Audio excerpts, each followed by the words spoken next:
Your iPhone can show everything on a dark or light background, depending whether you're using the dark mode or light mode. If you're stuck on one and want to switch to the other, there's a few easy ways to do it. One quick way to do this is through the Control Center. Swipe down from the top right corner of your screen and look for this icon here. Tapping it will instantly switch between light and dark mode. If you don't have the icon, you can add it.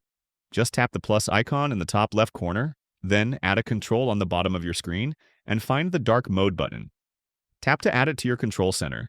You can then resize and reposition it to your preferred spot, where it'll always be ready for quick access. You can also do this through your settings. Go to Settings, Display, and Brightness, and on the very top you can choose between light mode and dark mode. If you have the automatic option enabled, it means your phone is scheduled to switch between the two, either based on sunset times or based on a set time frame.